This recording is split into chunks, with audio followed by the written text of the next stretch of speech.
Dipersembahkan oleh, didukung oleh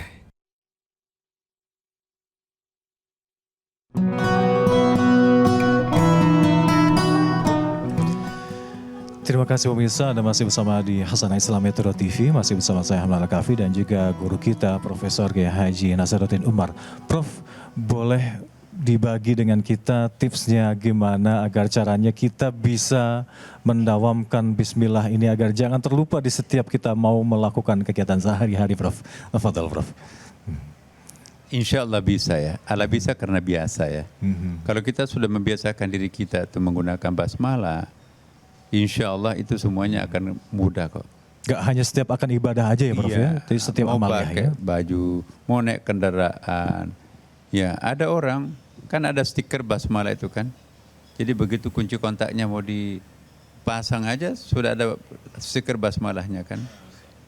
Kemudian di mana itu kalau profesinya di komputer, begitu mau di on kan komputernya, di situ dekat colokannya itu Bismillahirrahmanirrahim. Jadi mengingatkan tuh, ya di meja makan ada Bismillahirrahmanirrahim. Bismillahirrahmanirrahim itu benar-benar sangat penting ya. Coba kita lihat di agama lain juga doa-doa sebelum makan tuh, doa Yahudi itu panjang banget itu, bahkan nyanyi-nyanyi malah. Ya, ada nyanyiannya. Jadi nyanyi sebelum makan, nyanyi sesudah makan lagi doanya. Kita kan nggak usah nyanyi. Kalau Kristen tunduk sejenak baru segitiga kan. Kalau kita basmalah saja malas gitu kan, kebangetan gitu kan. Jadi kita jangan sampai. Nah ini perlu juga saya tambahkan ya, bahwa dalam kitab saya ini, buku saya yang saya tulis ini, pembahasan basmalah itu panjang sekali bahasanya, karena kami juga membahas bahwa kalau basmalah itu dipadatkan, pemadatannya itu adalah titik di bawah bah. Titik di bawah titik ba, di ya? bawah ba itu dikaitkan nanti itu dengan nun wal qalam masrun, demi pena dan apa yang dituliskannya. Dalam tafsir syar'i itu nun kan ada begini, nun. Ya.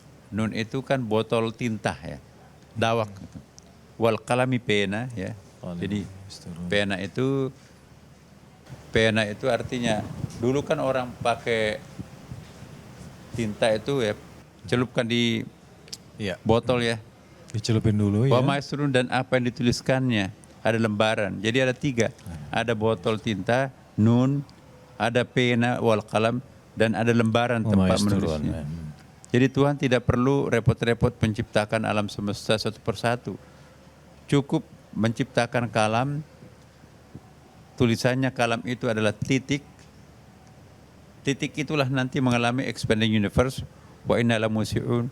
Terjadilah dentuman awal, pecah, partikel-partikel pecahannya itulah nanti yang menjadi planet dan pecah lagi menjadi sangat banyak. Dan di dalam satu planet itu juga nanti ada proses penciptaan seperti planet bumi ini, yaitu sudah diprogram. Tidak jatuh sehelai daun dari tangkainya, melainkan itu sudah dicatat dalam program Lauhul Mahfuz. Iya kan? Nah, jadi itu titik di bawah bah. Panjang uraiannya itu. Dan kata ismon itu, kenapa kok kalau menulis basmalah Bismillahirrahmanirrahim, ilmu rasmi itu kan mestinya kan ada alif di situ kan, ba naik ke atas kan. Ini kok nyambung? Iya. Alifnya kenapa hilang, Prof. Alifnya nggak ada di situ? Ya. Langsung ba si mim. Sehingga ada ulama tafsir mengatakan bahwa itu bukan bi ismi rabbik, tetapi huruful muqatta juga ba si mim, sehingga dibaca di situ singkatannya apa. Beda tuh iqra bismi rabbik, iqra bi ismi rabbik, iqra bismi rabbik itu ada alifnya kan. Ada alifnya di ini ya. Tapi kalau bismillah itu enggak ada.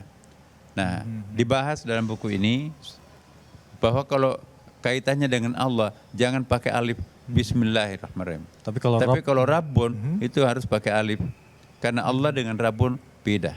Bedanya Allah apa, itu Prof? lafzul jalalah, sedangkan Rabbun itu adalah turunan daripada lafzul jalalah itu, sama dengan ilahun. Jadi Allah itu punya 2 dimensi, ada di dimensi rububiyahnya, ada dimensi uluhiyatnya. Allah ada unsur ilahnya, ya apa namanya ilah itu raja dikjaya lah gitu ya. Rabbun itu sang pengasuh lembut ya. Ada maskulin ilahun, ada feminin Rabbun. Jadi ada rububiyah, femininity of God, ada uluhiyah, masculinity of God itu kan. Nah itu pembahasannya ada mengenai penulisan Bismillah. Nah kemudian kenapa yang ditekankan di situ Ar-Rahman Ar-Rahim? Kenapa nggak ada basmalah lain? Padahal nama Allah itu kan 99 kan. Tidak ada Bismillahil Qahar wal Jabar. Dengan nama Allah yang Maha Pemaksa dan keras ya. Bismillahil Muntaqim wal Mutakabir, dengan nama Allah yang Maha Pendendam dan Maha Angkuh. Nggak ada. Semua konsep basmalah dalam Al-Quran itu hanya satu. Itu juga dilapatkan para nabi. Hanya Bismillahirrahmanirrahim. Ya Maha Pengasih, Maha Penyayang. Ya, itu ada pembahasannya juga. Kenapa hanya Ar-Rahman Ar-Rahim?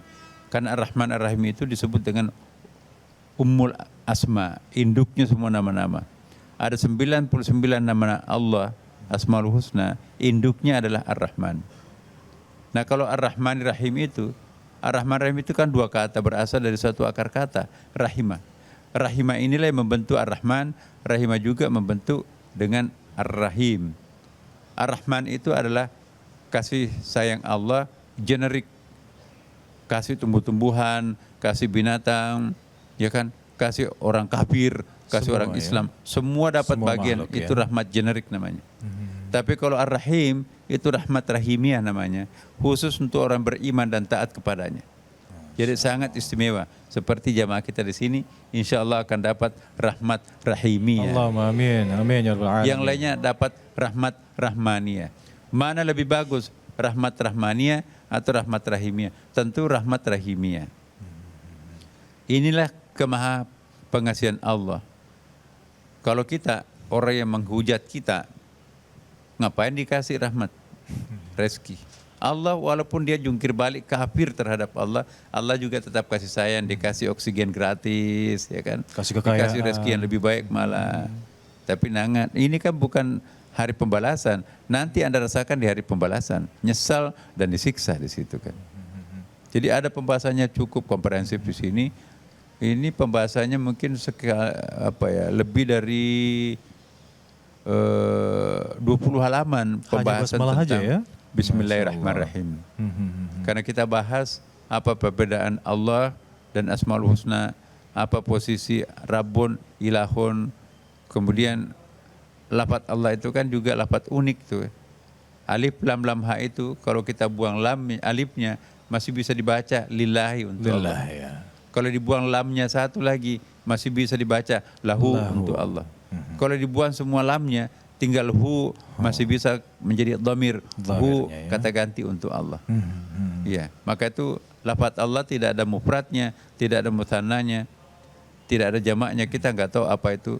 Tapi yang pasti adalah Allah itu lafaz mufrad, nggak ada mutsanna, nggak ada jamaknya. Kalau yang lainnya ilahun, ada ilahaini musanna, ada alihah jamak taksirnya. Rabbun juga seperti itu. Rabbun ada arbabun, itu jamak taksirnya juga ada. Kalau Allah nggak ada tuh. Itulah disebut dengan lafdzul jalalah.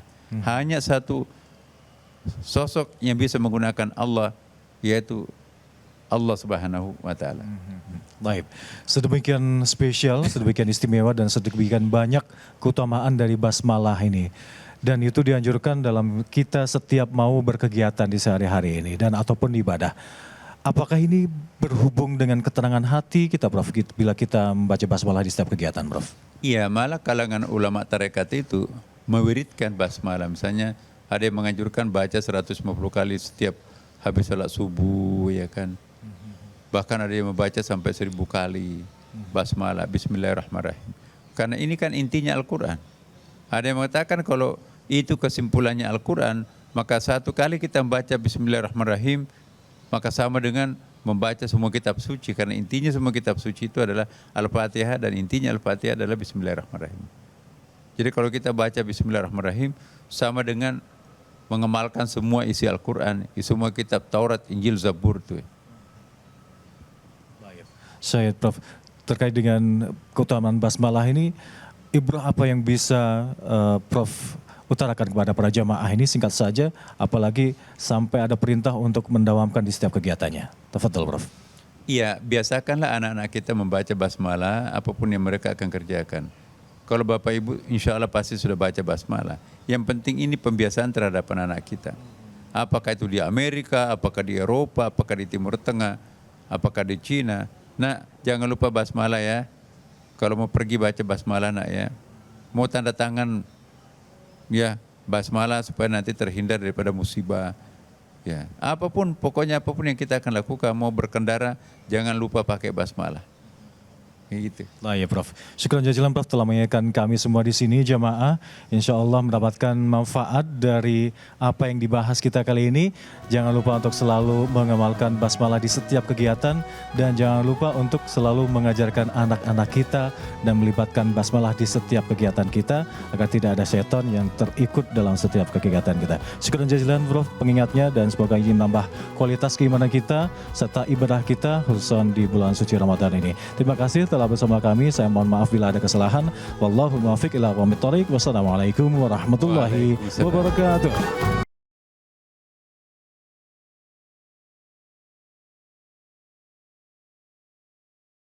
Jelajahi cara baru mendapatkan informasi. Download Metro TV Extend sekarang.